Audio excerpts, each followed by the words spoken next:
Have you ever woken up after praying for justice and felt nothing changed? You open your phone, see their life still moving forward, still smiling, still untouched, and something inside you quietly asks, God, did you even hear me?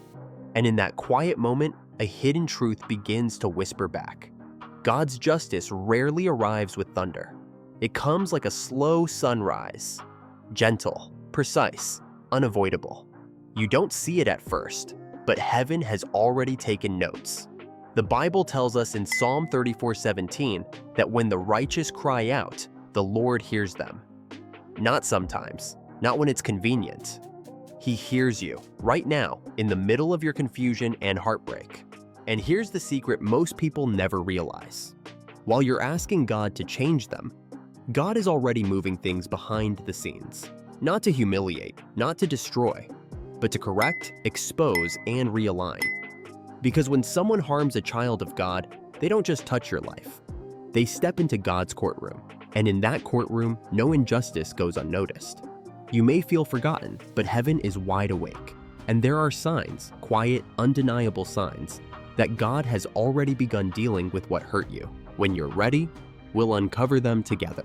There are moments when you think nothing is happening, but that's usually when God is working the deepest. One of the first hidden signs is something no one can see from the outside. It's the stirring of a restless conscience. People can silence their mouth. They can control their image, but they cannot silence what God whispers inside their soul. Romans 2:15 reminds us that God writes his law on the human heart. And when someone chooses to wound, betray, or manipulate you, that law begins to press on them like a quiet ache. You may notice they become defensive, uneasy, overly careful with their words. The peace they once wore so casually is gone. That isn't guilt from people. That is conviction from God. And when God convicts, he never does it randomly. He does it to wake a heart that is drifting toward darkness. Then comes the second sign, and it's one of the most shocking. The very thing they used to hurt you begins to turn against them. Scripture whispers this truth in Proverbs 26:27. Whoever digs a pit will fall into it, and you've probably seen it happen in small, quiet ways. A lie they told begins to unravel. A plan they used to manipulate others starts creating complications. A story they built starts cracking.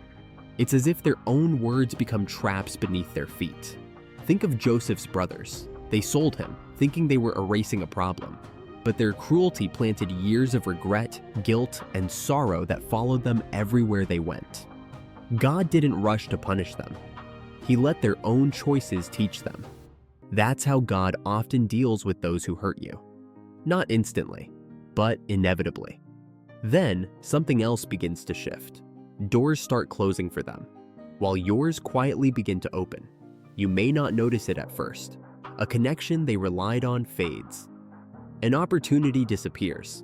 A favor they took for granted is no longer there. And while that's happening, you find new people appearing, new chances rising, new strength forming inside you. This is God rearranging the chessboard, just like he did for David when Saul tried to destroy him. God blocked the paths of the enemy and widened the road of the faithful. Another sign is something that looks painful, but is actually mercy. Consequences. Hebrews 12:6 tells us the Lord disciplines the ones he loves. Not because he wants to crush them, but because he wants to correct them before it's too late. Sometimes the loss, the setback, the humiliation, or the loneliness they experience isn't punishment. It's God saying, come back. If you ever see someone who hurt you suddenly humbled, praying, or broken in ways they never were before, that could be God reaching for their heart. Then comes a quieter, more public sign. Their reputation begins to change. Truth has a way of surfacing, and when it does, people begin to step back. Trust starts to fade. Invitations stop coming, not because you spoke, but because reality finally did. And all of this flows into one final law that never fails. Galatians 6:7. You reap what you sow. If someone planted cruelty, they often harvest isolation.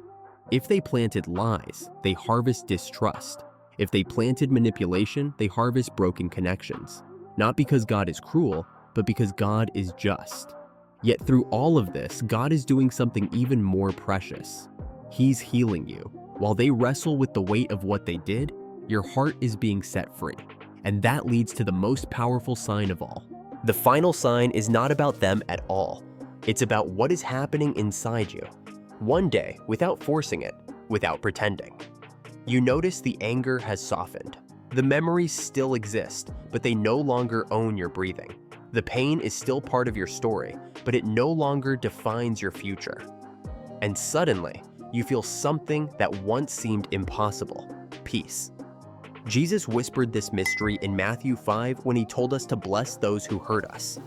That kind of love doesn't come from willpower. It comes when God steps in and lifts the burden off your soul. That peace is the clearest evidence that God has already handled the situation.